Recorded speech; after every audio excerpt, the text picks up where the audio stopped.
Indah lagi di mana, Indah? Di rumah?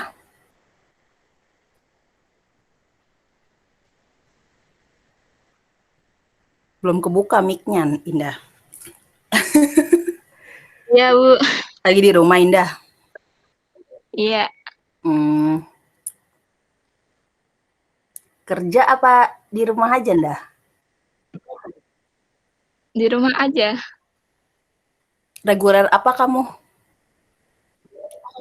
Reguler A, Oh, reguler A. Oke, oke. Semester 8. 8. Oh, pas lah Iya, ya.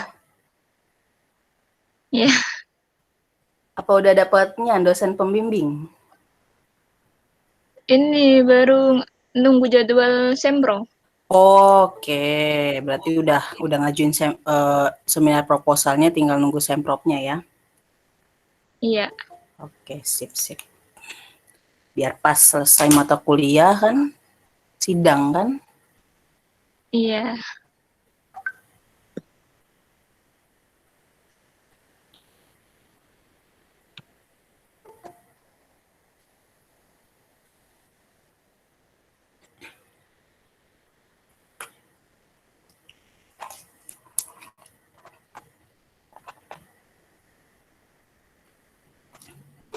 Oke, Murni lagi di mana, Murni? Di rumah?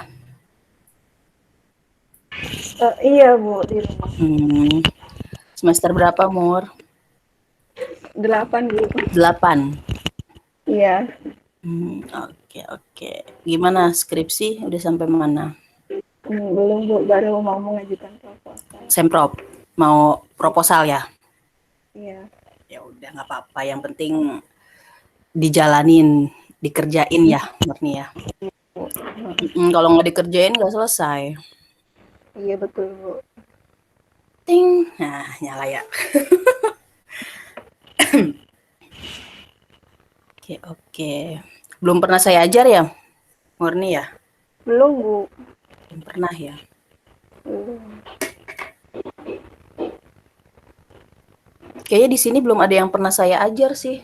Dari nama-namanya nggak ada yang saya kenal sepertinya.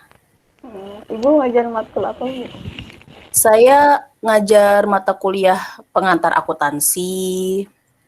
Terus kalau semester ini saya ngajarnya manajemen keuangan. Kadang pernah dapat sekali statistik. Jadi pokoknya yang berhubungan dengan hitungan. Iya. Bu, Ngajarnya. kenapa nggak ngajar di kelas kami aja, Bu? Coba kalau Ibu yang ngajar, pasti kami ngerti banget. Di mana? Di semester 7. Semester 7. Saya semester ini ngajar semester 8 sama semester 6. Ngajar manajemen dana, manajemen bank ya. MDBA, manajemen dana bank akuntansi sama manajemen keuangan 2 saya ngajarnya. Oh gitu, Bu. Seminar keuangan. Jadi semester ini saya dapatnya semester-semester atas sih, 6, 8. Justru lebih enak ngajar semester-semester atas. Iya. Kalau ngajar semester 1 banyak-banyak elus dada. Saya dari dulu ngajarnya pengantar akuntansi 1, 2. Jadi ketemunya semester 1, 2, semester 1, 2 gitu. Baru sekarang-sekarang aja nih dapat semester-semester atas dan memang beda sih rasanya. Lebih enak, lebih santai ngajar semester atas gitu. Saya juga lulusan Unpam loh. Oh iya, Bu. Tahun berapa, Bu? Saya reguler C juga. Jadi Senin sampai Jumat saya kerja, Sabtu saya kuliah di Unpam. Lulusan tahun 2015. Udah lama juga ya, Bu. S1-nya, S2-nya 2017. Jadi ngajar udah kurang lebih hampir 4 tahun ya. Itulah, saya ikatan dinas jadi ngabdi di Unpam ngajarnya. Karena dibayarin kuliah S2-nya sama Unpam gratis. Keren, Bu. Tuh, jadi kalau misalkan yang mau jadi dosen, nggak usah jauh-jauh, kuliah di Unpam aja, magister manajemen tuh ada. biayanya murah.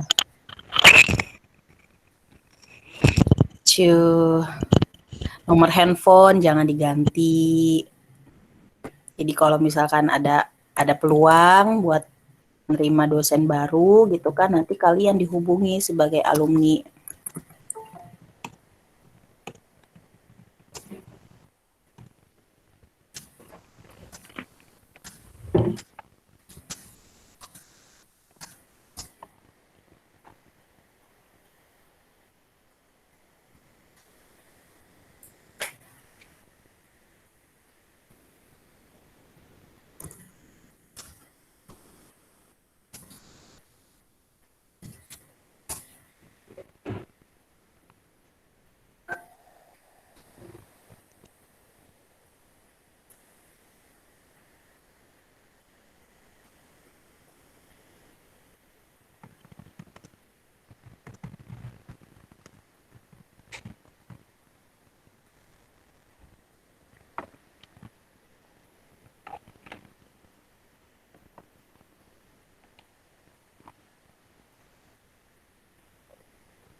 Alhamdulillah ini cepet nih kalau udah jam segini. Enggak, tadi kalau pagi kan lama, satu yang masuk ini udah 27. Oke. Udah pada bangun Bu semua. Semangat ya. Pokoknya nggak apa-apa, hari ini di fullin aja, kan cuma sehari. Bu Dires tidak bisa kirim sepertinya karena jaringan. Oke, dicoba lagi.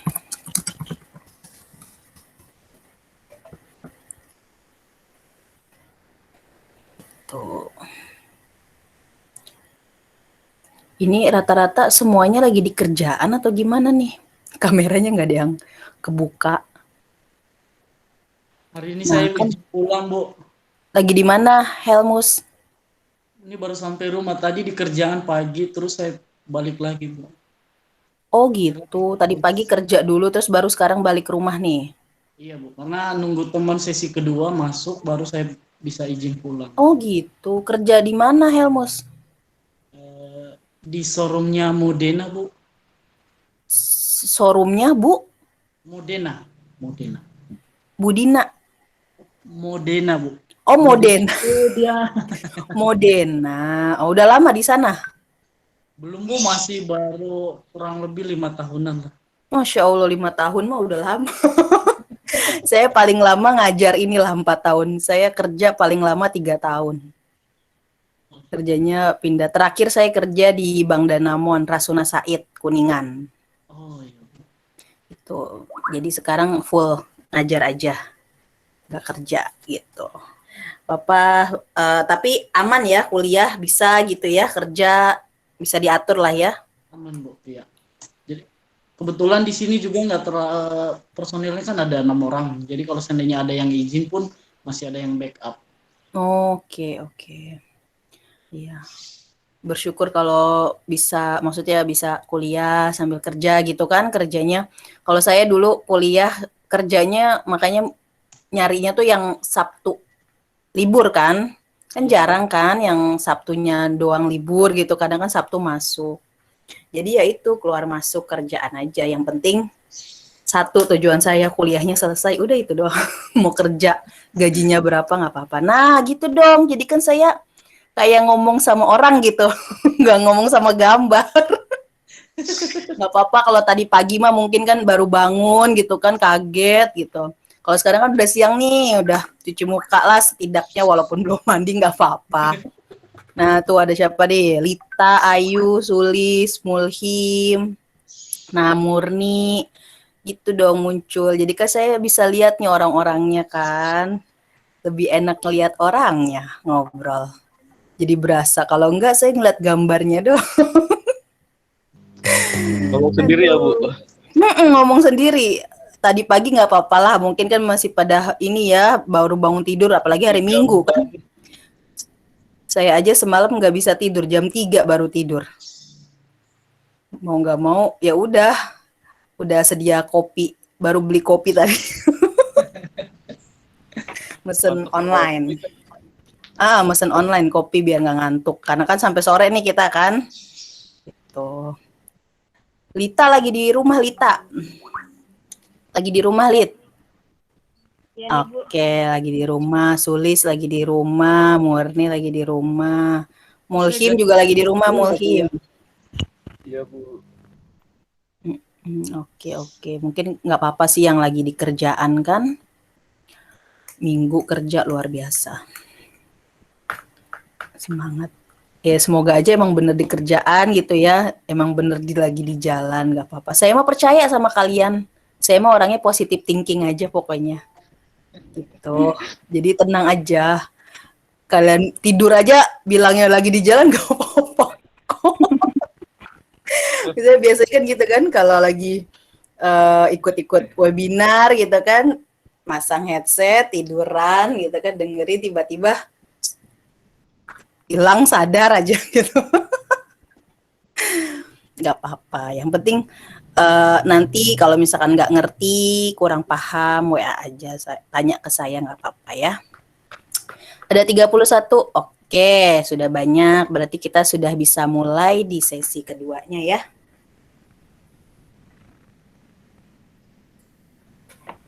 Oke, bentar.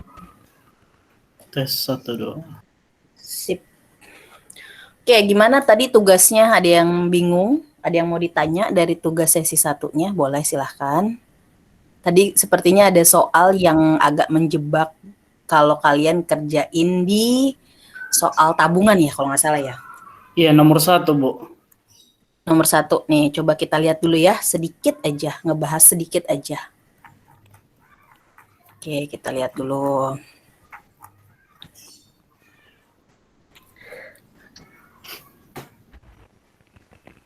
Soal latihan.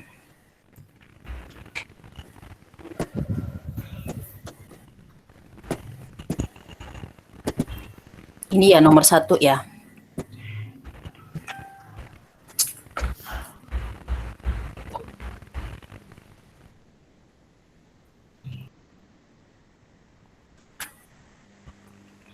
Oke, yang ini ya.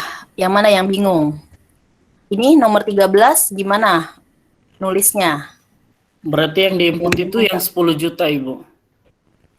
Iya, Itu ya, Bu, masuknya. betul. Jadi tanggal 13 Januari transaksinya apa? Bukan sih, Bu. Transfer masuk, Bu. Kreditnya 10 juta.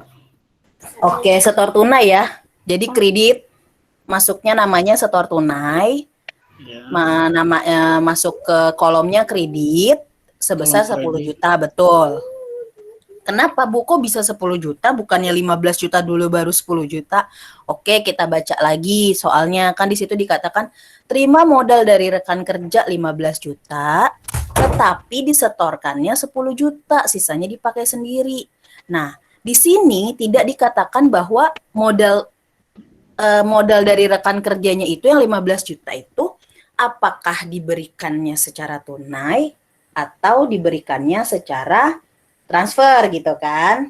Nah, kalau misalkan katanya seperti ini aja, otomatis kita ambil logikanya itu berarti terimanya tunai. Kenapa? Karena tidak ada diinfokan transfer. Kecuali ada dibilang terima modal dari rekan kerja atau terima transferan untuk modal dari rekan kerja sebesar 15 baru masuk ke transaksi di laporan korannya. Tapi kalau misalkan dia hanya seperti ini, berarti logikanya dia kasihnya cash dong sebesar 15 juta. Nah, disetorinnya 10 juta. Sisanya 5 jutanya dipegang sendiri gitu. Enggak terserah mau buat apa gitu. Jadi fokus di sininya nih, disetorkannya betul 10 juta. Jadi hanya 10 juta yang masuk. Nah, terus bedanya sama tanggal 25 Januari, bedanya kalau di sini kan jelas ada 2 transaksi. Yang pertama ada clearing masuk dan yang kedua ada tarik tunai. Masing-masing sama ya, adanya di debit ya, karena dia mengurangi saldo. Gitu. Jadi ada 2 pencatatan di tanggal 25. Nah, jumlah transaksinya berarti ada 1, 2, 3, 4, 5, 6, 7, 8, 9, 10, 11 jadinya ya. Jadi ada 11.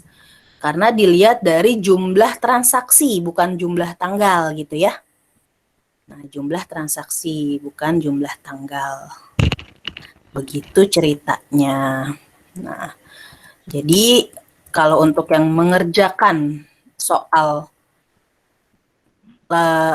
giro ya yang pertama ya, nomor 1 giro, yang ini nomor 2 tabungan. Nah, yang ketiga deposito berjangka. Yang keempat ada sertifikat deposito ya. Nanti saya cek tugas kalian, kalau misalnya ada yang salah-salah nanti saya infokan koreksinya di mana gitu ya. Oke, ada lagi yang mau ditanya? Kalau sudah saya langsung masuk ke menganalisis kredit. Gitu. Jadi udah Bu, jelas mau ya? nanya, boleh Bu? Boleh silahkan. Berarti sisa soal yang sesi pertama nanti bisa dikirim ulang lagi gitu Bu setelah selesai sesi. Untuk apanya? Kalau misalkan ada yang kurang gitu ya? Iya Bu, kebetulan kan tadi Bisa. jawabnya cuma 2 aja. Iya, nggak apa-apa. Kan tadi kan memang saya suruh pilih 2, ya kan? Mau nomor berapa aja, pokoknya dari 4 soal itu pilih 2 soal, gitu ya. Oh, gitu. Tapi kalau misalkan kamu mau coba kerjain semua nih, penasaran kan? Karena kan beda-beda tuh, yang satu sertifikat, yang satu deposito berjangka, yang satu tabungan, yang satu giro. Nah, kamu mau coba-coba nih, atau setelah pelatihan mau coba hitung sendiri. Terus, Bu, bener nggak nih minta koreksinya? Boleh, silahkan kirim. Nanti saya bantu koreksi salahnya di mana. Ini harusnya seperti ini. Atau kalau udah bener kok, ini udah bagus gitu. Jadi nggak apa-apa. Konsultasiin aja ke saya selama masa menunggu ujian kompetensi gitu. Ya. Oke, baik Bu. Oke, ada lagi? Kalau tidak, ada lagi yang mau tanya? Boleh. Mau tanya, jadi kalau clearing masuk itu masuk debit atau kredit Bu jadinya? Clearing masuk apa? Iya. Yang Debitnya masih nomor debit atau kredit, mengurangi uang atau menambah uang? Mengurangi Bu. debit kan ya, Bu? Debit Mengurangi. maksudnya. Jadi gini, kalau clearing itu clearing masuk, ibaratkan seperti tagihan yang masuk. Gitu. Jadi seperti iya, tagihan iya. yang masuk gitu. Kalau misalkan tagihan masuk kan otomatis mengurangi saldo kita. Jadi kita harus bayar tagihan gitu kan. Tapi kalau sebaliknya setor clearing itu kayak kita ada tagihan, bukan ada tagihan ya. Orang bayar seperti tagihan kali ya Bu. orang bayar tagihan, betul. Orang bayar Ke tagihan kita. berarti kan uang masuk ke kita. Bedanya gitu. Jadi setor clearing uang masuk, clearing masuk, uang keluar ke debit. Gitu. Iya Bu, iya. Makasih Bu. Enggak apa-apa Dita, sama-sama Dita. Nanti kalau misalkan memang ada, oh iya ternyata tadi salah, mau diperbaiki lagi boleh. Nanti kan sesi 2 kamu kan kirim lagi tuh beserta sesi 2-nya kan tugasnya. Sekalian diperbaiki boleh. Gitu ya. Makasih Bu. Iya. Kenapa? Bu, nggak paham Bu. Gimana Bu maksudnya yang clearing? Nadia ya, yang clearing. Oke, jadi gini Nadia, yang clearing kan ada 2 macam clearing. Yang pertama kan ada clearing masuk gitu ya, ada setor clearing. Bedanya kalau misalkan kamu setor clearing itu seperti ada orang yang bayar tagihan ke kita gitu ya. Jadi masuk setor clearing. Jadi uang kita tuh bertambah. Sedangkan kalau clearing masuk seperti tagihan masuk ke kita yang menyebabkan berkurangnya uang yang ada di saldo kita gitu, berkurang uangnya. Jadi adanya di kolom kredit. Kolom debit karena berkurang uangnya kan? Tuh. Jadi iya Nadia, ada koreksi nggak apa-apa, kita diskusi. Jadi nggak selamanya saya benar, nggak selamanya saya salah gitu. Jadi kita koreksi. Mungkin kamu kerja di perbankan yang, Bu harusnya nih kayak gini loh Bu penjelasannya. Boleh silakan, nggak apa-apa. Ada yang kerja di perbankan boleh silakan. Kita diskusi di sini. Bu, maaf, mau nanya nomor 2 Bu. Nomor 2, oke boleh nomor 2. Kita buka dulu ya soalnya Nadia ya. Iya. Oke, nomor 2. Ini ya Nadia, yang mana Nadia?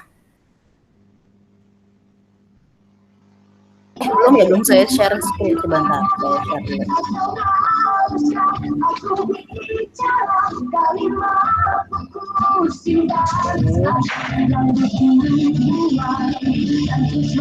Udah terlihat? Ini soalnya ya, nomor 2. Yang mana Nadia? Ini ya? Kalau transfer keluar itu berarti kan keluar kan Bu ya? Yang mana? Transfer keluar Bu yang tanggal Oh, ini yang nomor 19 ya? Transfer keluar ya? Iya, berarti ini uangnya keluar. Ibaratnya kita kayak transfer ke temen gitu.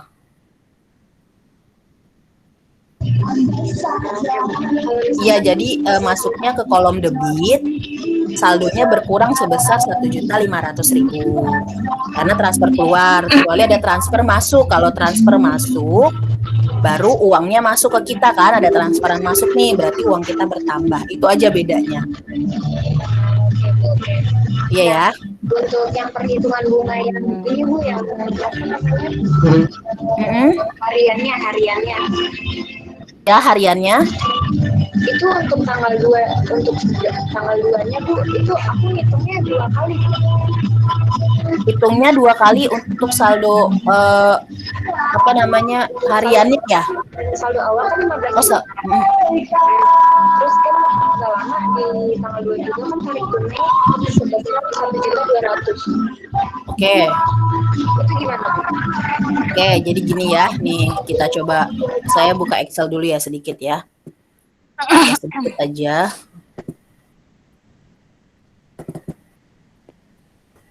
Sorry, salah.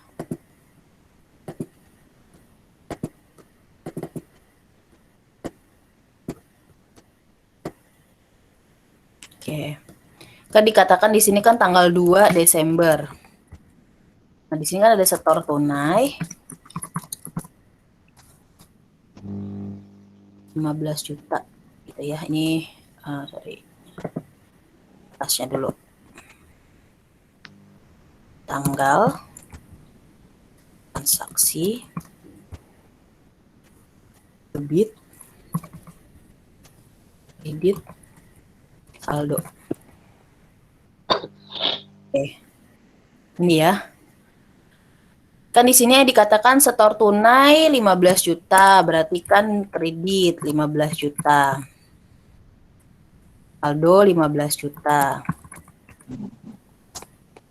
Ya, kemudian masih di tanggal 2 tarik tunai. Tarik tunai sebesar 1.200.000.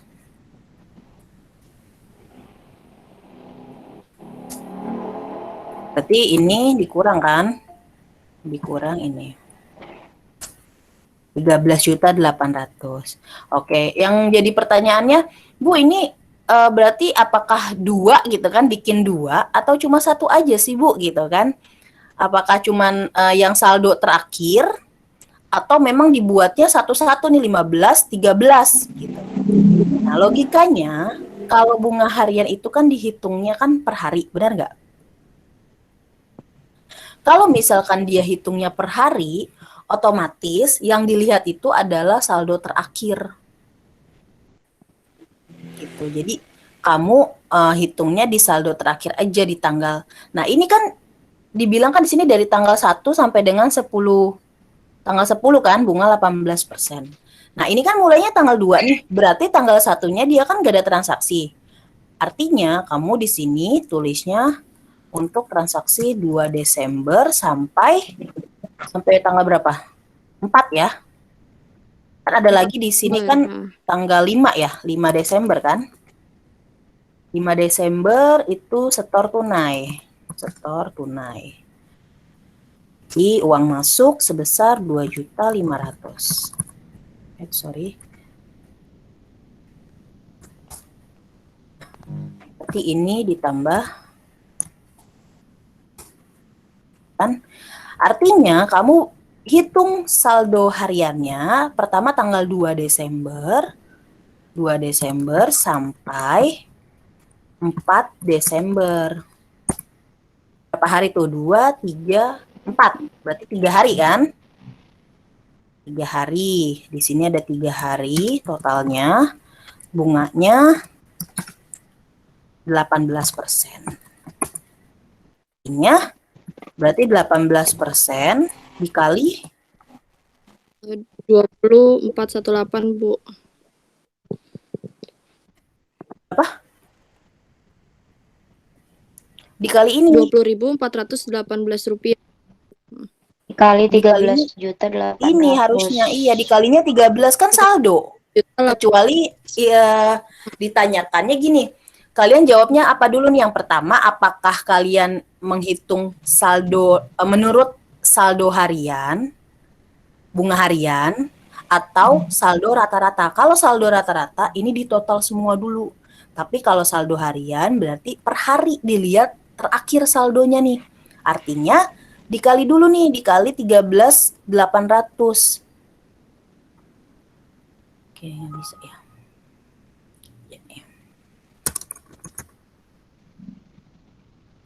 Ini 3 hari. Ini 18%.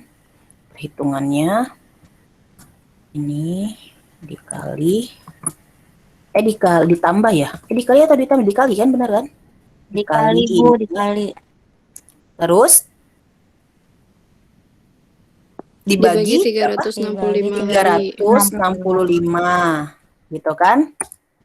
Hasilnya ini dikali lagi kan? Dikali berapa hari? 3 hari kan? Dikali 3 hari. Iya. Ini dikali 3 hari. Bisa kok. Ini kita buat. Ini dulu dikali.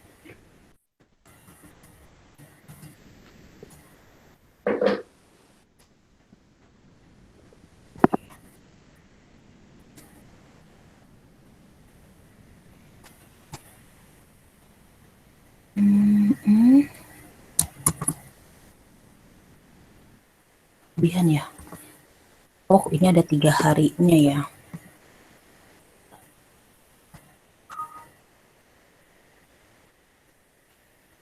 Berulang ya, ini 18 dikali 13.800. Ini 3 hari totalnya. Ini benar nggak sih angkanya ini sih? Itu belum dibagi Bu. Belum dibagi. Oh iya, bagi 360 ya. Sama dengan ini baru dikali 3 kan, totalnya 3 hari. Iya. Nah, sehingga Iya, 20.418. iya 20 ini untuk bunga di tanggal 2 sampai 4 Desember. Baru lanjut nih tanggal 5. Kan 5 kan sudah berubah tuh saldonya kan. Tanggal 5 sampai berapa? Ini kan tanggal 13 nih. Karena dia 11 itu udah berubah, berarti 5 sampai 10. Itu 5 Desember sampai 10 Desember. Bunganya berapa? Masih 18%, masih sama. Total harinya berapa? Kita hitung 5, 6, 7, 8, 9, 10, 6 hari. Oke, berarti 18 dikali. Sisanya berapa berarti? 16.300 kan? Oke, dibagi 365, hasilnya sekian. Kita kali tinggal. Dikali 6 hari. Nah, gitu caranya. Jadi sebenarnya paling enak memang ngitungnya pakai Excel. Jadi Excel tinggal di ini kan, dikali ditambah gitu. Langsung keluar angkanya. Begitu caranya. Jelas untuk hitungan tabungannya? Jelas Bu. Oke, ada yang lagi yang mau ditanya? Silahkan. Kalau tidak, saya mau masuk ke analisis kredit. Nah, analisis kredit. Jadi nanti ini juga ada sebagian soalnya yang masuk ke sesi pertama, ujian tertulis, kemudian juga masuk ke sesi wawancara. Ada juga masuk ke observasi. Siapa yang nggak bisa masuk ya?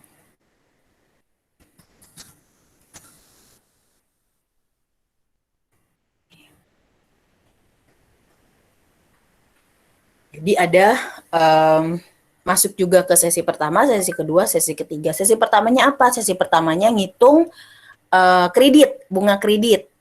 Kalau sesi wawancaranya apa? Ditanya bagaimana cara cara atau menganalisis kredit, bagaimana gitu kan cara menganalisisnya, bagaimana menangani kredit bermasalah, itu masuk ke tes wawancara. Observasinya mengisi pengajuan kredit gitu. Jadi semua unit ini ada yang masuk ke sesi 1, 2, dan 3 gitu ya. Jadi memang harus dipelajari semuanya.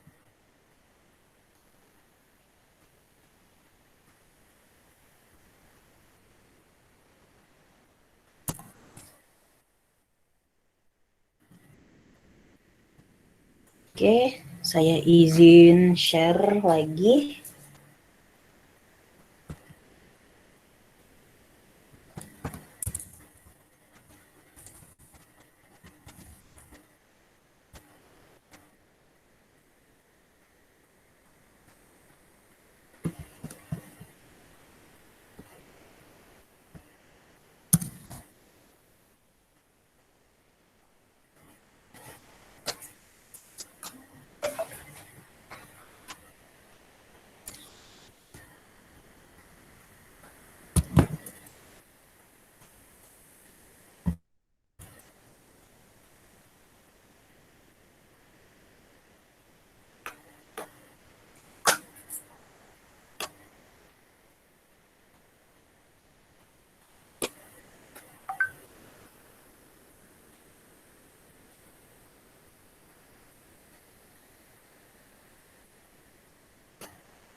Oke, kita masuk.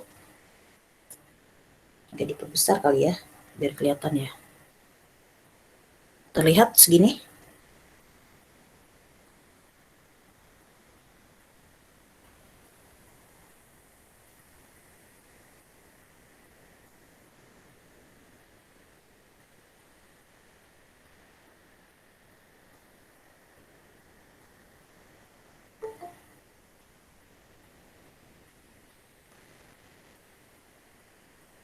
Oke.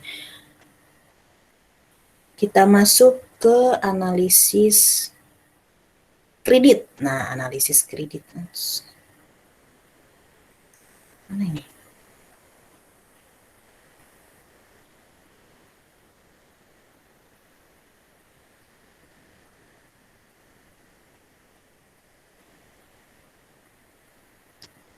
Oke, skema kedua analisis kredit.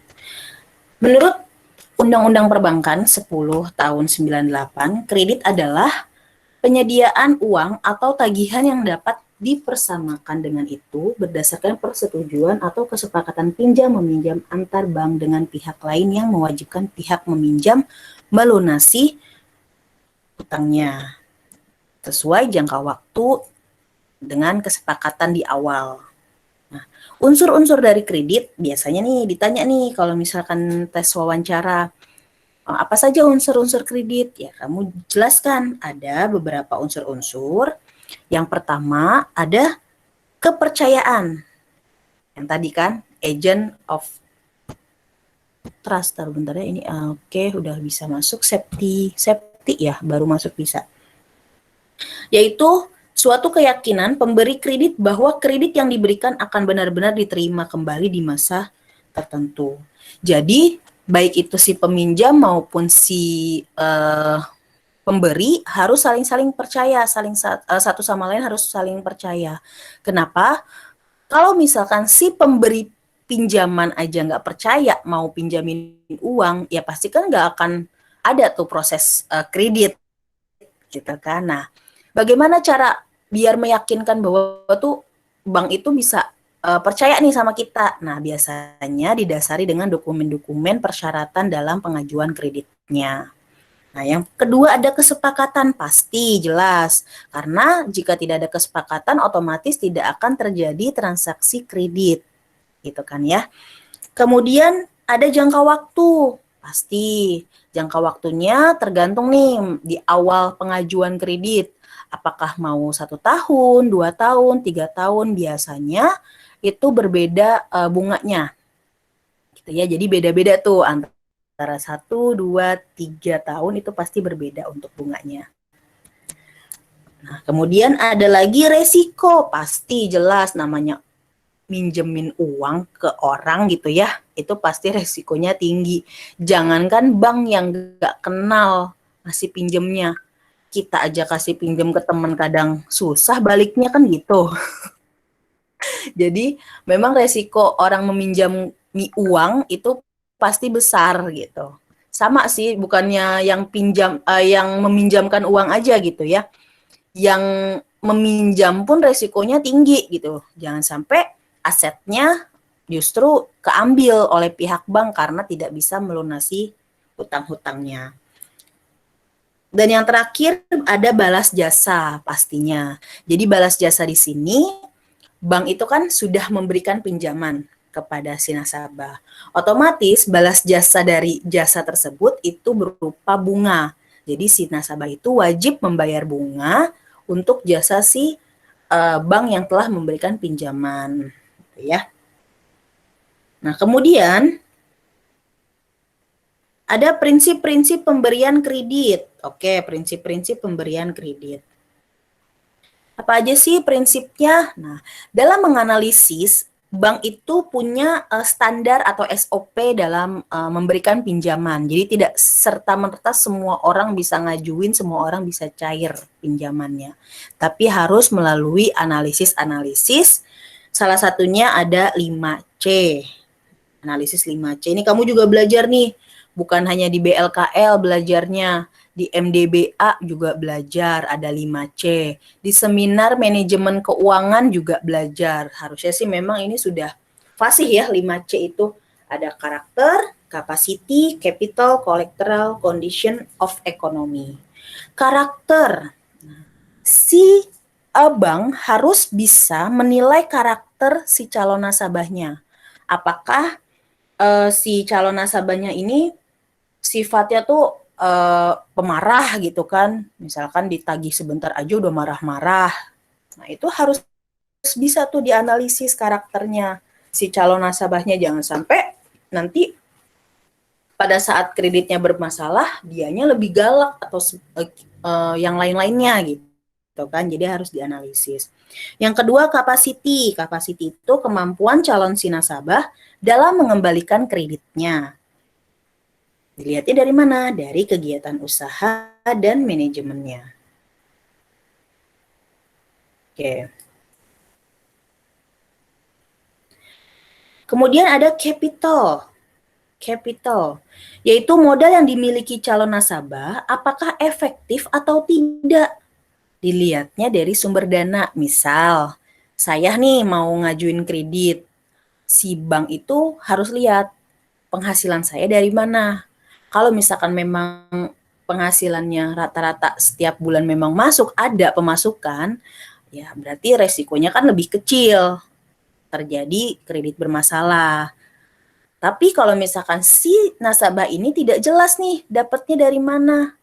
Misalkan kayak freelance itu kan masih tidak tiap bulan ya dia terima gaji, jadi hanya ada event-event. Nah, berarti kan ada bulan-bulan yang misalkan tidak ada event ya dia tidak dapat gaji gitu kan. Nah, itu harus sebagai salah satu analisis dalam memberikan pinjaman. Kemudian ada kolateral. Nah, di sini dikatakan jaminan yang diberikan calon nasabah baik fisik maupun non-fisik. Artinya, misalkan saya mau pinjam bank. Saya jamin nih saya punya sertifikat rumah. Itu berupa fisik, jaminan berupa fisik.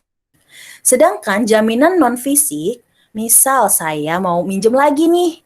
Saya punya asuransi apabila terjadi misalkan cacat total atau meninggal, akan ada asuransi yang menanggung.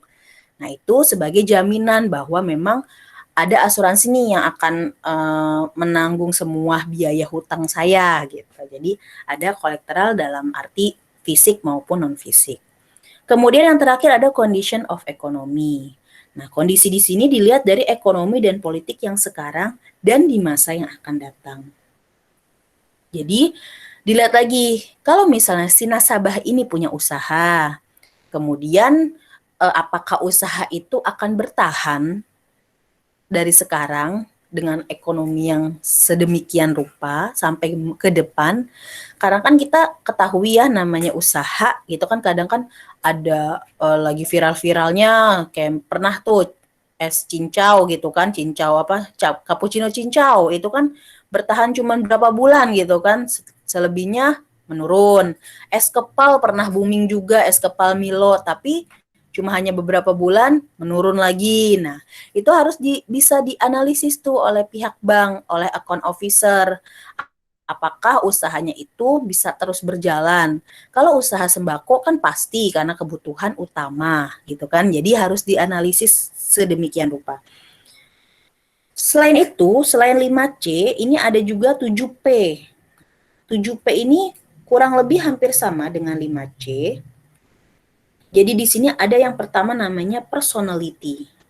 Personality ini hampir sama dengan karakter. Jadi si bank ya harus bisa menilai nih calon si nasabahnya dari segi kepribadiannya, tingkah lakunya sehari-hari, ataupun rekam jejaknya yang dulu seperti apa, apakah pernah masuk penjara atau tidak, kemudian bermasalah atau tidak dengan pihak yang berwajib, kemudian apakah dia ini baik gitu kan, tingkahnya, kelakuannya. Nah, itu harus semuanya dilakukan analisis. Yang kedua ada party. Party di sini bukan pesta, tapi dalam arti pengklasifikasian si calon nasabah. Gitu. Jadi dilihat nih si nasabah ini, oh dia ini modalnya besar gitu, banyak asetnya. Berarti kemungkinan disetujuinya itu bisa sampai 80% atau 70%, 70 sampai 80%. Gitu ya dari pengajuan. Jadi dilihat lagi kalau misalkan asetnya cuma sedikit gitu kan. Nah, otomatis misalkan dia ngajuin 100 juta tapi asetnya di bawah 100 juta kan nggak mungkin disetujui 100 juta. Gitu. Jadi logikanya harus main nih, logika, analisis, perhitungan, data-data semuanya itu harus bisa dilihat oleh si account officer ini. Kemudian yang ketiga ada purpose, yaitu untuk mengetahui tujuan si calon nasabah. Apakah si nasabah ini pinjam uangnya, misal mau buat beli tas yang harga 50 juta. Penting nggak gitu kan? Terus dia kemampuannya ada nggak? Masa jangan sampai dia beli tas 50 juta tapi gajinya cuma 5 juta sebulan, kan agak repot gitu kan.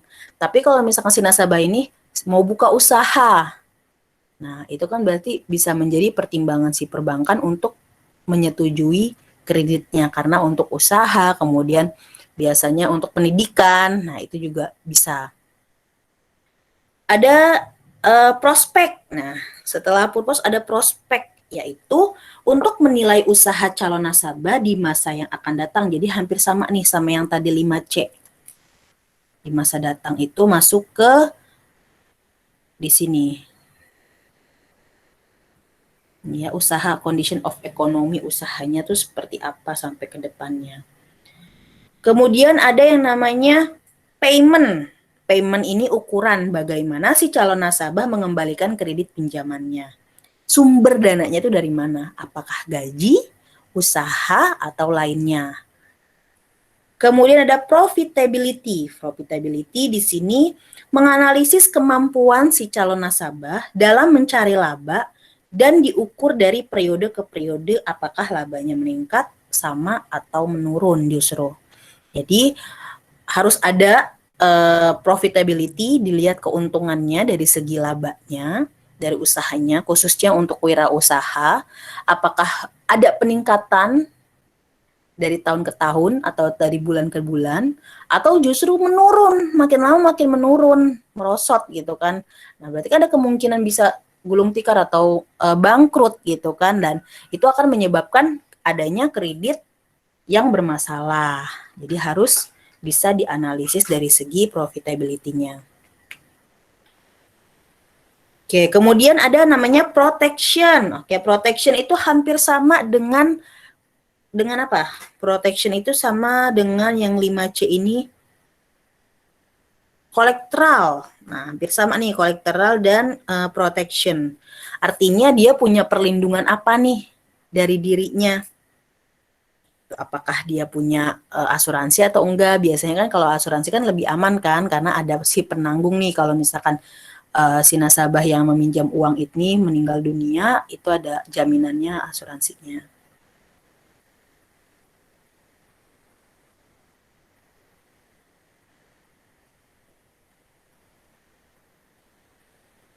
Oke, dari yang unsur-unsur di atas ya untuk analisis kredit, selain 5C dan 7P, ada juga 7 aspek.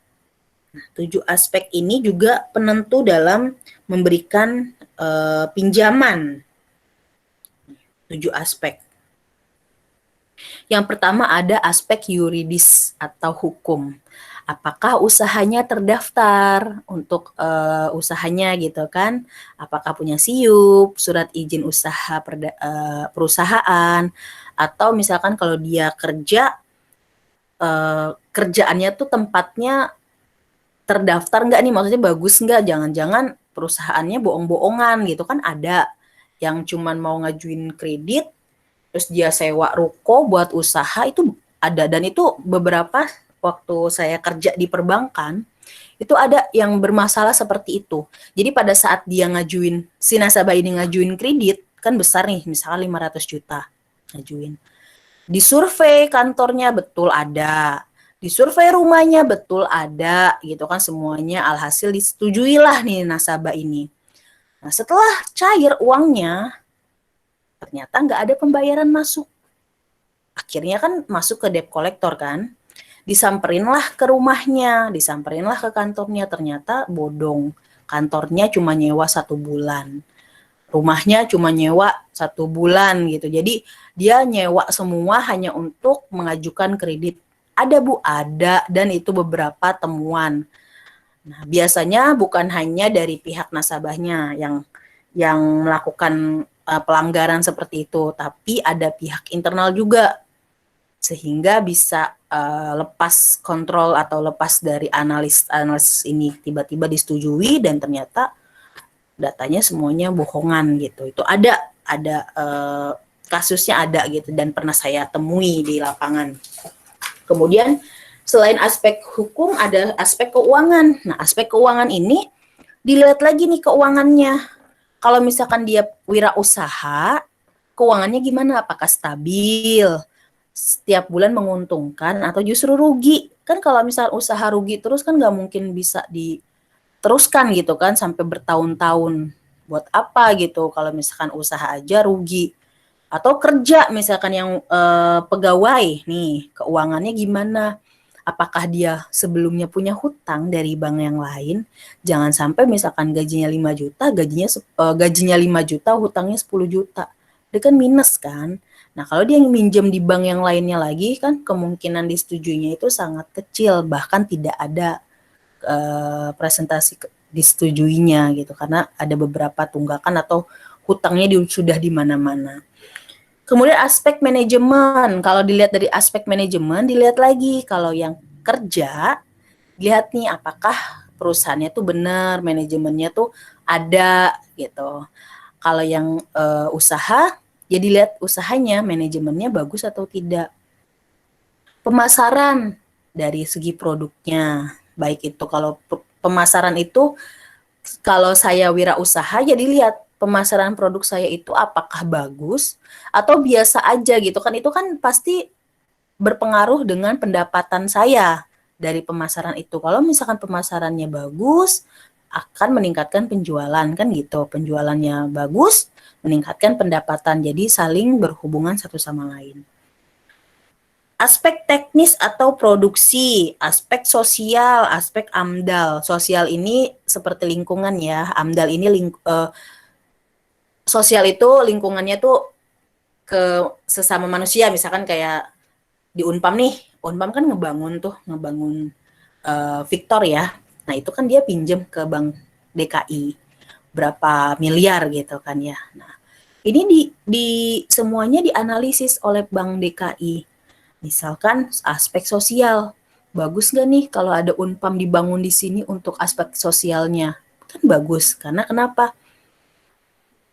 Orang-orang di sana bisa berjualan gitu kan, meningkatkan pendapatan juga, pendapatan daerah, pendapatan rumah tangganya juga gitu kan, sosialnya bagus. Aspek AMDAL lingkungan, memang mungkin kalau kendaraan banyak itu berpengaruh dengan asap ya, asap kendaraan, berpengaruh dengan polusi udara. Tapi apakah manfaatnya itu lebih besar atau justru kerugiannya lebih besar? Jadi dilihat lagi.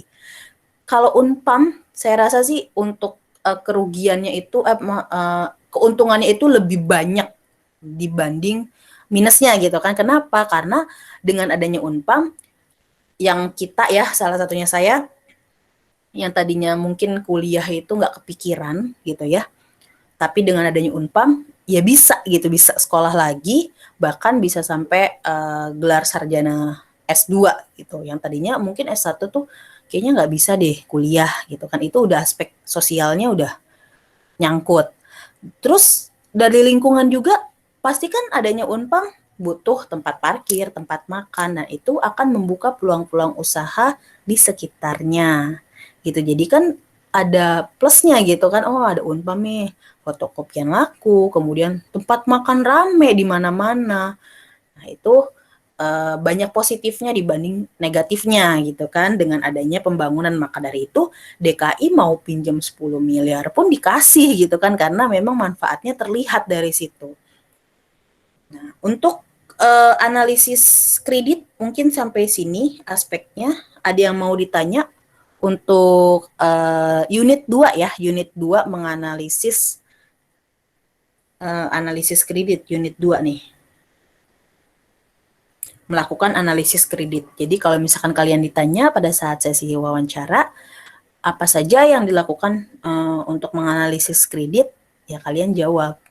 Dan jangan lupa posisikan diri kalian sebagai petugas bank, jangan sebagai nasabah.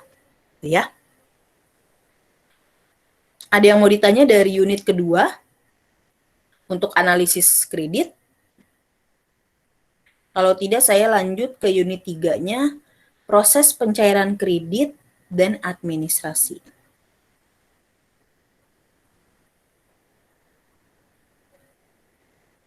Saya Bu, jadi untuk di unit 2 ini kita hanya analisis aja ya, nggak ada Iya. perhitungan analisis tuh nggak ada ya, jadi cuma seperti gambaran analisis secara logika mungkin ya gitu. Betul, betul. Jadi memang kalau untuk analisis hanya menganalisis, kalau hitungan nanti ada di pada saat pencairan kredit itu kita menghitung bunga flat rate dan sliding rate. Gitu bunganya. Nanti kita ada hitungannya untuk di kredit gitu, khusus di kreditnya. Oke. Siap. Itu ya, Mita ya. Oke, nanti gini, kalau misalkan memang ada teman kamu yang sudah melakukan uji kom, kalian boleh tanya-tanya referensi kemarin itu ujiannya keluarnya apa aja, walaupun memang soalnya kan nanti belum tahu nih yang keluar yang apa. Setidaknya banyak referensi masukan kita juga oke, berarti pernah dengar gitu kan dari misalkan teman, ini Bu soalnya tentang ini, nanti kita cari referensi lagi, itu nggak apa-apa. Jadi tanya-tanya aja teman-temannya soal apa yang keluar sebagai referensi buat kalian belajar juga gitu. Ya.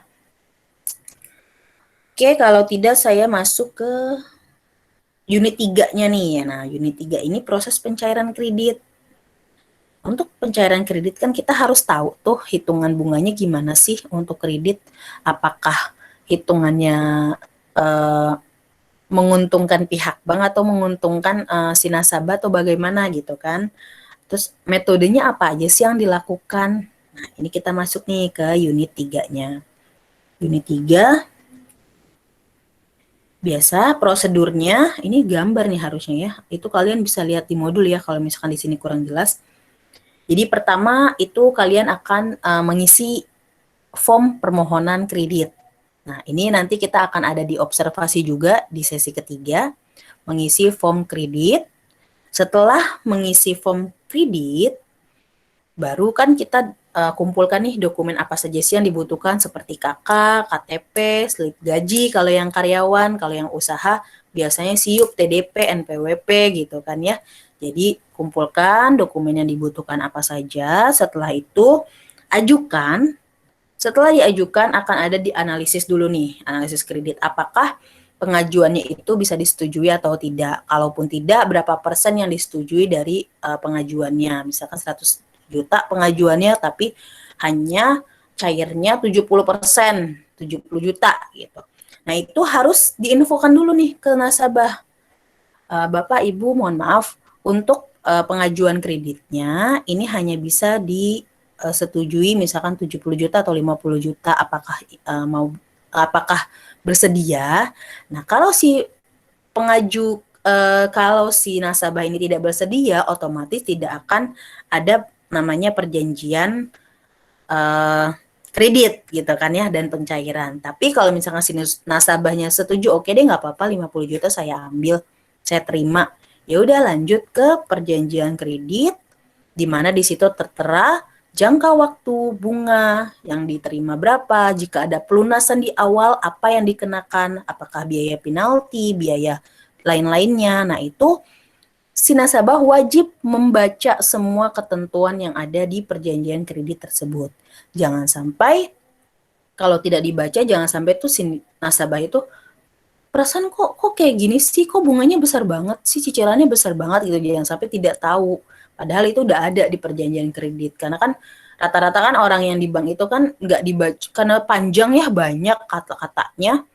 Jadi ya udah main tanda tangan aja gitu, udah seneng kan, wah cair nih, udah deh tanda tangan aja. Padahal di situ ada yang harus kalian pahami gitu, ada yang keberatan nggak dari situ persetujuan kreditnya.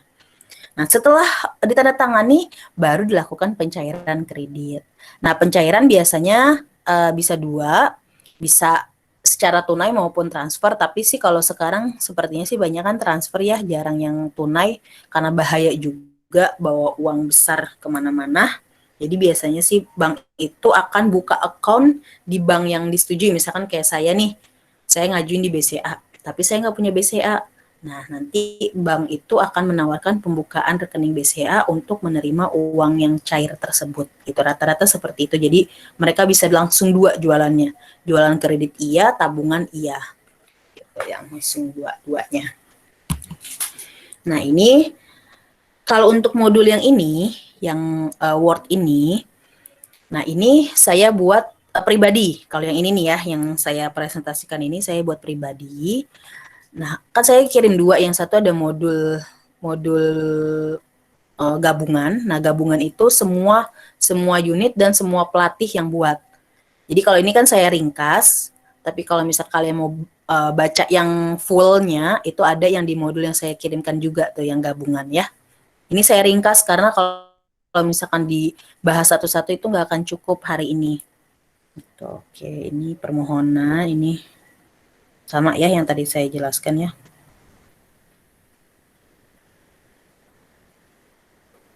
Ini nah, kita langsung masuk aja ke pembebanan suku bunga kredit. Oke, pembebanan suku bunga kredit. Nah, di sini ada dua macam. Yang pertama ada metode flat rate atau bunga tetap ya, bunganya bunga tetap. Jadi dari awal sampai akhir cicilannya ya sama, 1 juta ya sampai selesai 1 juta. Tapi kalau sliding rate itu semakin lama cicilannya akan semakin kecil, jadi besarnya di awal.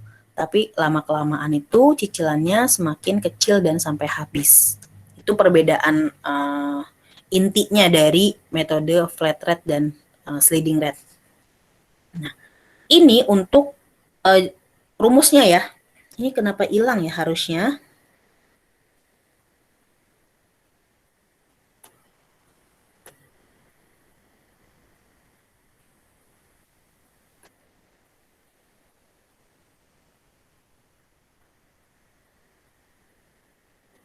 Oke, ini harusnya rumusnya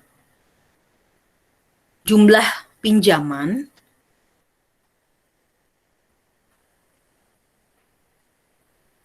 dibagi jangka waktu. pokok pinjaman. Pokok pinjaman itu jumlah pinjaman dibagi jangka waktu. Kalau misalkan jumlah pinjaman 50 juta, jangka waktunya 10 bulan, ya udah 50 juta dibagi 10 bulan. Otomatis ini tahun ya, masuk ke tahun ya, bukan bulan ya, sorry. Jadi kalau misalkan dia 1 tahun, ya dibaginya 12 bulan gitu ya. Jadi bulan, benar sih bulan ya, jangka waktunya bulan kalau nggak salah. Nanti bisa dilihat, contohnya saya fotoin nanti ada di buku, saya kirim ke grup lagi, nanti kalau ada yang bingung boleh ditanya lagi gitu ya, seperti yang di sesi pertama. Nah, ini kalau ini bunga dikali nominal pinjaman. Oh benar bulan ini ya, 12 bulan. Jadi bunga dikali nominal pinjaman untuk menghitung bunga pinjaman. Oke, kita langsung ada contohnya nggak di sini ya? Oke, berarti di sini nggak ada contohnya, hanya rumusnya aja. Nanti contohnya saya kirim, contoh soal ke grup beserta jawabannya ya. Jadi soal beserta jawabannya, nanti kalian bisa lihat. Kalau misalkan mau ditanya, boleh silahkan langsung tanya ke saya. Boleh japri, boleh di grup. Oke, lanjut ke skema 4. Skema 4 ini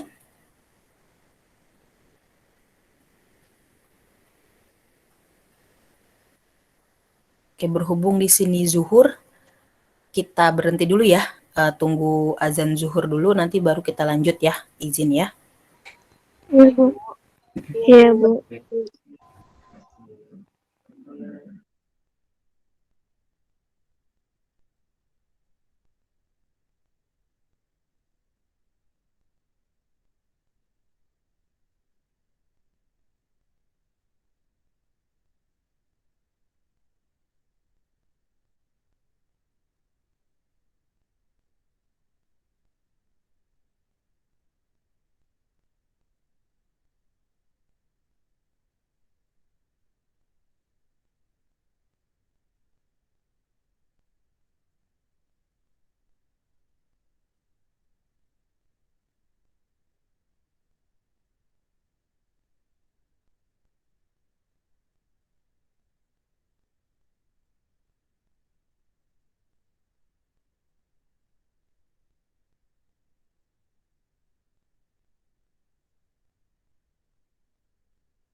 Oke, alhamdulillah. Jadi nanti kita isoma sekaligus pengerjaan tugas sesi 2-nya ya. Jadi agak panjang nanti di sesi keduanya. Oke, saya lanjut ke skema yang keempat. Di mana di sini skema keempat itu adalah melakukan penanganan kredit bermasalah. Nanti skema 3 saya fotokan mau sekarang atau gimana ya? Untuk contoh soalnya. Yang perhitungan metode flat rate sama sliding rate atau nanti di grup aja. Kalau mau sekarang saya fotoin dulu, nanti saya share di ini, share screen gini. Ya boleh sekarang juga, Bu. Ya, Sekarang juga boleh, Bu. Nggak sekarang ya. apa-apa. Jadi coba ditunggu ya, saya ambil bukunya dulu. Karena ada di buku contoh. Bentar.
saya langsung kirim ke grup ya fotonya ya.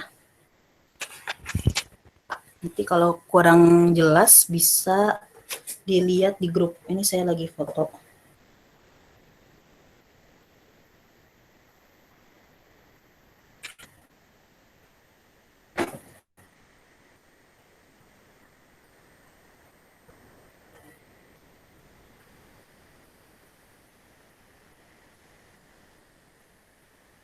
Ya, semoga jelas ya.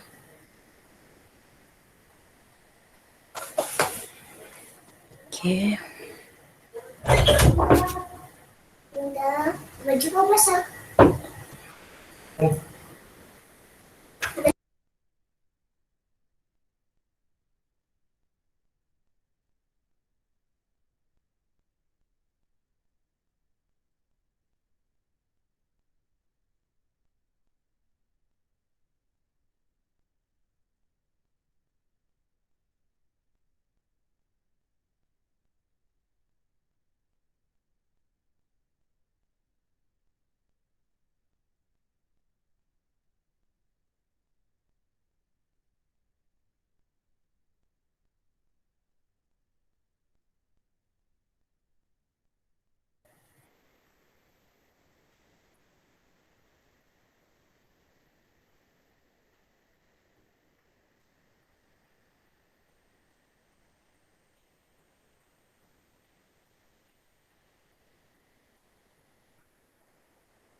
Oke, udah di-share ya di grup. Ini saya sambil buka di sini.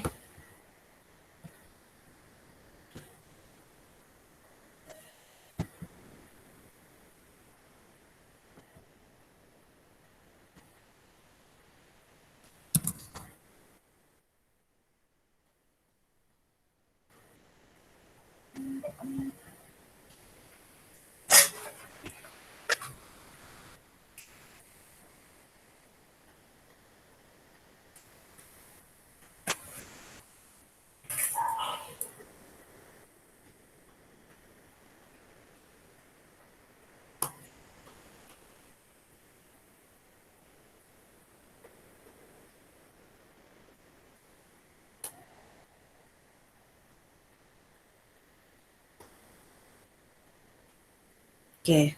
Nah, di sini ada contoh soalnya. PT Sungai Liat telah memperoleh persetujuan fasilitas kredit dari Bank Maras senilai 60 juta. Jangka waktu kredit adalah 1 tahun atau 12 bulan. Bunga dibebankan sebesar 24% setahun. Di samping itu, PT Sungai Liat juga dikenakan biaya administrasi sebesar 350.000.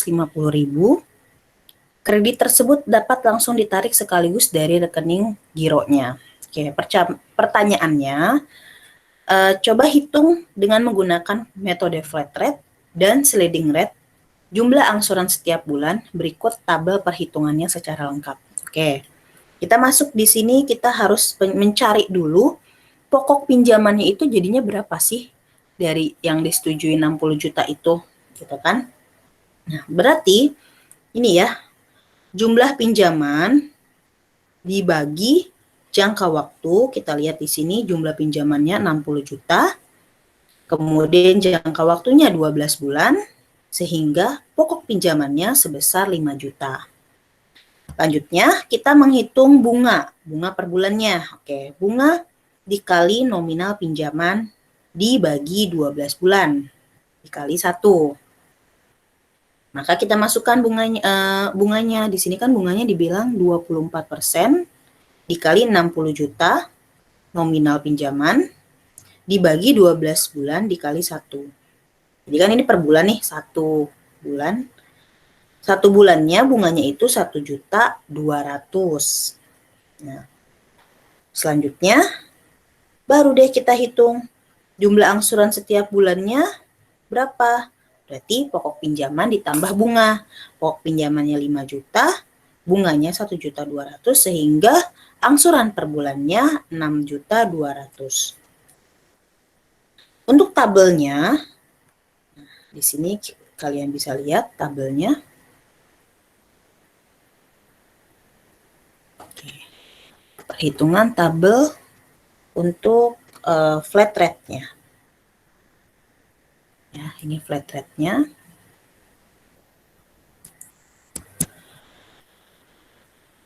Kalian biasa seperti kalian hafal rekening koran, kalian hafal yang di atasnya itu apa aja sih? Terdiri dari kolom apa aja gitu ya. Jadi kalian harus hafal. Nah, untuk perhitungan tabel kredit, di sini ada bulan, sisa pinjaman, pokok pinjaman, bunga, dan angsuran. Kalau gampangnya metode flat rate itu, kalian itu tinggal tarik aja semuanya karena sama. Bedanya di sini nih, sisa pinjaman. Sisa pinjamannya ini dikurang ini ke sini, ini dikurang ini ke sini. Jadi semakin lama sisa pinjamannya sampai dengan 0. Sedangkan angsurannya sama semuanya nih. Tinggal turunin ke bawah aja. Itu paling gampang metode flat rate. Bukan? Jadi ini dari mana Bu? Kok tiba-tiba 55 juta gitu? Kayaknya dalam juta ya. Jadi 55 juta, ini 5 juta, 1.200.000, 6.200.000. Jadi dalam ribuan ada 0 belakangnya. Nah, 55 juta ini didapat dari 60 juta, pokok pinjamannya dikurang 5 juta, berarti ke sini 55 juta. Nah, nanti seterusnya 55 dikurang 5 juta jadi 50. 50 dikurang 5, 45. Jadi seterusnya berkurang sampai dengan akhir di sini 0, di sini total keseluruhan angsurannya, ini total bunga, ini pokok pinjaman. Ini jadi nanti sama dengan pinjaman awalnya itu berapa gitu ya pokok pinjamannya. Nah, bedanya apa sih kalau di metode sliding rate? Bedanya yang tadi saya bilang, bahwa semakin lama cicilannya itu akan semakin murah. Jadi di awal, di bulan pertama, kedua, ketiga itu cicilannya besar, tapi di bulan terakhir itu cicilannya mengecil. Nah, bedanya di sini. Dalam metode sliding rate, perhitungan jumlah yang dibayar didasarkan kepada jumlah sisa pinjaman. Kalau metode flat rate, dilihatnya pokok pinjaman aja. Tapi kalau sliding rate, dilihat dari sisa pinjaman. Jadi semakin lama kan dia kan memotong tuh. Nah, itu yang menjadi perhitungan dia. Di sini contohnya, pokok pinjamannya sama kan 5 juta. Nah, bedanya di sini dalam bunga. Kalau yang tadi kan bunga dikali pokok pinjaman gitu ya. Kalau ini bunga dikali sisa pinjaman, itu yang membedakan dari rumus bunganya. Angsuran pertama, bulan pertama. Angsuran bulan pertama. Pokok pinjaman 5 juta. Bunga 24 juta dikali 60 juta. Ya. Ini pinjaman pertama kan, karena dia kan minjemnya 60. Jadi jangan dikurang apa-apa dulu. 60 dibagi 12 bulan. Sehingga bunga di bulan pertama itu 1.200.000. Sehingga jumlah angsurannya sebesar 6.200.000. Angsuran kedua tidak menggunakan 60 juta lagi, tapi sisa cicilan pokoknya. Kan tadi 60. Tadi kan udah berkurang dong cicilan pokoknya 5 juta. Turun 55. Dan seterusnya, maka dari itu dia lebih murah. Kan turunkan dari 6.200.000, 6.100.000, 6 juta, 5.900.000. Semakin lama semakin menurun untuk cicilannya. Nah, lebih mudah kalian buat tabelnya. Kalau dihitung satu persatu kan gini kan panjang nih ya. Nah, kalian buatkan tabelnya nih. Tabelnya hampir sama dengan flat rate. Hanya perbedaannya di sini. Ini beda. Ini sama. Ini yang beda bunga dan angsurannya. Karena angsurannya menurun, bunganya juga menurun. Ya. Nah, sisa pinjaman sama 55 juta, dapatnya dari 60 juta dikurang 5 juta, sehingga 55 juta. Bunganya dapatnya dari yang tadi, sisa pinjaman dikali bunga pinjaman berapa. Nah,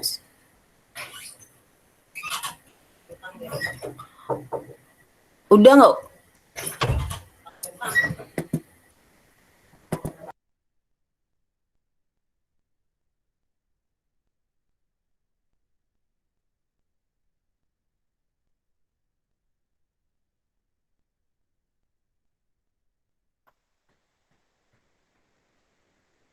Oke, jadi bedanya di situ ya, beda di bunganya. Jadi kalau untuk sliding rate semakin lama semakin mengecil angsurannya sampai dengan 0. Tapi kalau untuk flat rate semakin lama ya sama aja gitu, dari awal cicilannya 1 juta ya sampai selesai 1 juta. Itu ya. Oke. Nah, sehingga sebenarnya kalau dibandingkan, apakah lebih menguntungkan mana sih kalau kita sebagai nasabah gitu kan? Ya justru pasti saling lebih menguntungkan itu yang sliding rate karena dia menghitungnya dari sisa pokok pinjaman. Sedangkan flat rate itu dikalikannya pokok pinjaman awal gitu kan. Jadi dia bunganya itu pasti lebih besar daripada yang sliding rate, bisa 2 kali lipatnya. Begitu untuk perhitungan kredit. Mungkin ada yang mau ditanya dari perhitungannya?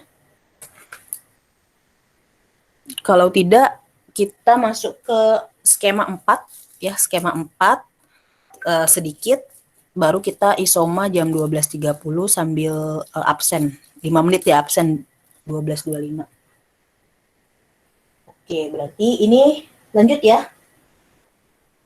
Lanjut, Bu.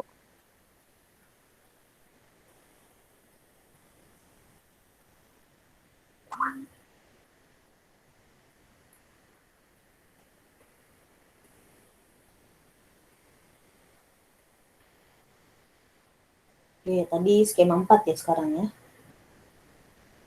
Nah, skema 4 itu tentang melakukan penanganan kredit bermasalah. Oke, jadi setiap nasabah itu tidak semuanya itu pasti berjalan mulus ya untuk pinjaman kredit. Pasti ada resiko, ada masalah. Jangankan bank yang besar gitu kan, kita aja kadang sering pinjemin saudara uang gitu kan, itu juga bermasalah gitu, nggak bayar-bayar, itu banyak kasusnya gitu kan. Yang ngutang lebih galak daripada yang minjemin gitu kan. Giliran minjemnya baik, giliran mulanginnya galak kan gitu kan. Oke, nah di sini dari bank itu memberikan range untuk para nasabahnya, dilihat dari cara si nasabah membayar kredit. Dari mulai kolektibilitas 1, 2, 3, 4, dan 5. Nah, biasanya kalau kalian punya kartu kredit, di billing statement sekarang juga tercantum kolektibilitas kalian itu masuk ke angka berapa. Kalau kalian pembayarannya bagus, selalu bayar gitu kan, tidak pernah nunggak, itu pasti kalian ada tulisan kolektibilitas 1. Artinya lancar.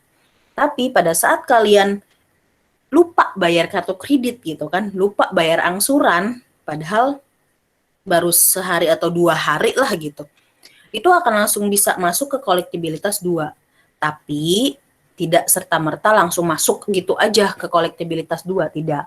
Jadi dilihat lagi, kalau misalkan dia oke, dikasih waktu, rentang waktunya paling bunganya dikenakan lebih besar gitu kan, ada denda bunga. Nah, dikasih rentan waktu sampai dengan 90 hari. Masih masuk ke kolektibilitas 2 nih. Cuma dilihat dulu nih, oke, berarti masih kita perhatian dulu nih, kita kasih perhatian khusus nih. Apakah di bulan berikutnya dia pembayarannya tepat waktu, berarti kan dia balik lagi ke kolektibilitas 1. Tapi kalau misalkan dia ternyata tidak membayar lebih dari 90 hari, maka si nasabah akan masuk ke kolektibilitas 3. Artinya kurang lancar. Ya, jadi pembayarannya kurang lancar. Nah, sehingga ini harus menjadi si bank itu tuh benar-benar lihat gitu kan, menganalisis nih. Jadi jangan sampai apakah dia ada masalah atau gimana nih, dilihat lagi. Bisa jadi nanti ada permasalahannya nih, nanti ada bagaimana sih caranya kalau misalkan dia tuh bermasalah gitu ya, nanti kita bahas di bawah. Nah, kalau misalkan dia sampai pembayarannya kurang lewat dari 90 hari sampai dengan 180 hari, nah itu masih ketiga. Tapi kalau lewat 180 hari sampai 270 hari langsung masuk ke kolektibilitas 4, diragukan. Nah, ini agak susah nih kalau mau minjem-minjem kredit lagi di tempat lain, karena sekarang kan menyatu ya, di BI itu kan ada yang namanya blacklist. Kalau misalkan kalian banyak tunggakan, nggak bayar gitu ya, nah itu kemungkinan kerja di perbankan itu sangat sulit, karena setiap pegawai yang akan masuk gitu ya, karyawan bank itu pasti dicek BI dulu, dicek apakah dia blacklist atau enggak, apakah dia punya riwayat kredit macet atau enggak. Jadi orang perbankan itu agak-agak sulit kalau misalkan dia punya riwayat yang tidak bagus gitu. Nah, kalau misalkan dia lewat sampai 270 hari, nah inilah yang dibilang kredit macet. Ini yang benar-benar harus diperhatiin nih sama bank, dan harus jangan sampai kredit macetnya itu lebih besar daripada kredit lancar gitu kan. Jadi otomatis kan dia juga operasionalnya juga bermasalah nanti. Apa sih yang nyebabin kredit macet? Ini banyak faktornya. Jadi bukan hanya faktor dari si nasabah, tapi ada beberapa faktor. Yang pertama memang dari eksternal si nasabah, seperti keadaan ekonomi, politik yang tidak stabil, fluktuatif nilai mata uang rupiah. Contohnya sekarang nih, misalkan yang tadinya dia usaha jualan gitu ya, tiap harinya tuh lakunya misalkan banyak gitu, 1 bulan itu untungnya 10 juta. Dengan kondisi pandemi ini, otomatis kan penjualannya pasti menurun dan berpengaruh ke pendapatannya. Otomatis pendapatannya juga berkurang, sehingga bisa jadi yang tagihannya dia tadinya bisa bayar 5 juta karena pemasukan yang sedikit, ya dia pasti nunggak. Nah, itu faktor eksternal. Ada juga faktor internal si nasabah, seperti kesulitan keuangan, kegagalan produksi, kegagalan pemasaran, kesalahan manajemen. Artinya si nasabah ini misalkan dia produksi tuh gila-gilaan banyak gitu kan, ternyata penjualannya atau pemasarannya kurang, sehingga kan stoknya banyak, udah menghabiskan banyak, ya dia nggak bisa jual barang yang sudah diproduksi, otomatis dia nggak dapat uang, nggak bisa bayar tunggakan. Itu faktor internal dari si nasabah. Atau justru internal bank, yang tadi saya bilang, kasus bank itu gak hanya dari nasabah, tapi ada faktor internal si nasabah. Salah satunya seperti KKN, lemahnya pengawasan kredit, analisis yang main-main, surat sakti dari pemerintah. Artinya, jika si nasabah ini ternyata memang sudah bermasalah, gitu kan, tapi karena ada misalnya surat sakti dari pemerintah, yang akhirnya kreditnya itu disetujui, padahal kalau dianalisis tuh nggak bisa disetujui. Nah, ini yang salah satu menjadi ancaman adanya kredit bermasalah. Ini yang harus diwanti-wanti oleh pihak bank. Atau KKN dari marketingnya gitu kan, udah kong kali kong dengan si nasabah. Nah, itu juga ada yang temuan di lapangan itu ada seperti itu. Nah, kalau kredit bermasalah, apa sih yang harus dilakukan biar ada penyelamatan nih kredit? Jangan sampai tuh kan kalau dipinjam uang, jangan sampai tuh nggak balik, intinya gitu kan. Nah, banyak yang dilakukan oleh pihak bank. Jadi yang pertama itu ada rescheduling. Rescheduling ini bank menjadwalkan ulang, baik itu tenor maupun jangka waktu pinjaman. Yang tadinya 12 bulan dengan cicilan 2 juta, ya udah di rescheduling aja karena dia telat-telat terus, dijadiin misalkan 18 bulan dengan cicilannya 1,5, kan lebih rendah. Gitu ya. Jadi di rescheduling. Atau reconditioning. Mengubah sebagian atau seluruh persyaratan. Nah, jadi dilihat lagi tuh pada saat perjanjian kredit persyaratannya apa, apakah ada yang perlu diubah, dilihat lagi kemampuannya seperti apa. Nah, nanti dibuat ulang tuh persyaratannya. Yang ketiga ada restructuring. Nah, jadi diubah lagi nih komposisi pembiayaannya seperti apa. Nah, kalau sudah sampai 3 itu dikombinasikan gitu kan, ternyata masih tidak bisa menyelamatkan kredit tersebut, akhirnya akan dilakukan eksekusi atau pengambilan aset, atau yang biasa kita dengar sita gitu kan, banyak rumah yang disita karena nggak bisa bayar utang. Nah itu, jadi bank itu tidak serta-merta langsung menyita barang si nasabah, tapi harus melalui tahapan-tahapan seperti ini, baru bisa melakukan penyitaan atau eksekusi. Oke, kebetulan sudah 12.30, jadi untuk sesi keduanya saya akhiri sampai unit ke-5. Nanti di sesi ketiga, sebelum kita masuk ke observasi atau kita mengisi form-form untuk keperluan observasi, kita akan bahas sedikit di skema 5-nya tentang supervisi kredit. Oke, saya absen dulu ya untuk di sesi keduanya. Ricci Adi Setia Warman. Coba saya lihat namanya. Tadi kayaknya ada. Siapa namanya ya tadi ya? Ya Bu, hadir Bu, hadir. Oh ada. Oke. Rosa, ada Rosa. Hadir Bu, ada Bu. Esa Bagus. Ada Esa Bagus. Tadi perasaan ada ya? Oh ada, oke Esa. Lita. Hadir Bu. Ada, oke. Dita.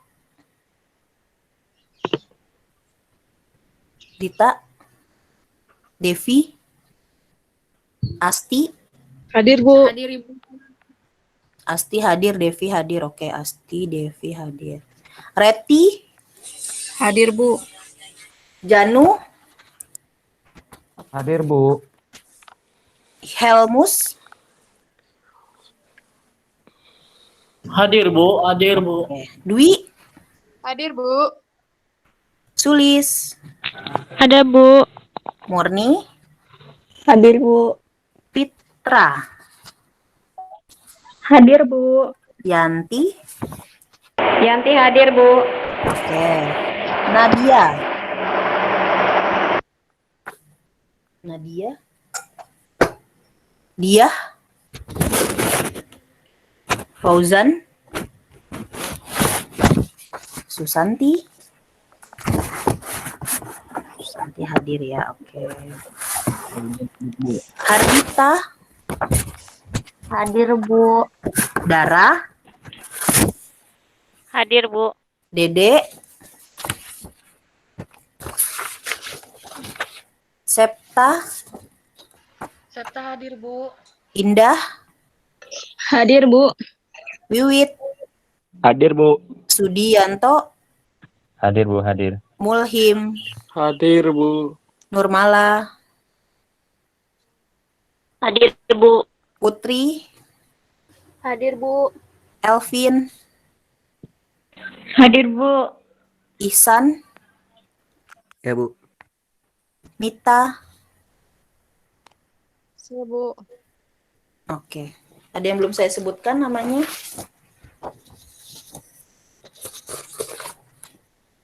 Oke, jadi kita akhiri dulu sesi keduanya.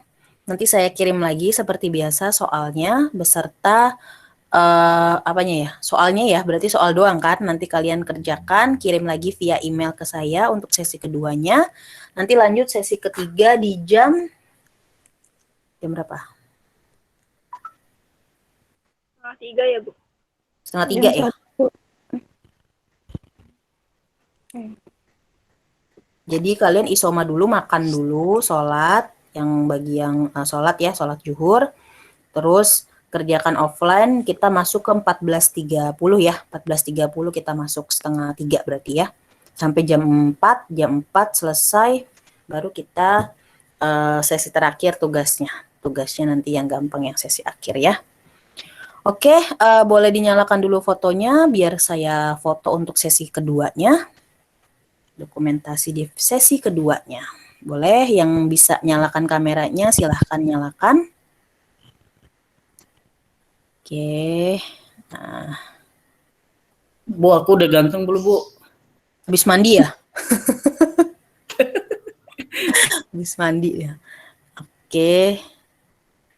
Udah semua? Udah Bu. Ya, lihat kamera ya. 1, 2, 3. Sekali lagi lambang LSP tahu gimana lambang LSP-nya? Nggak tahu Bu. Nggak tahu. Nah, lambang LSP gini nih. Oh. Buat gini ya. Kayak The Jack ya. Oke.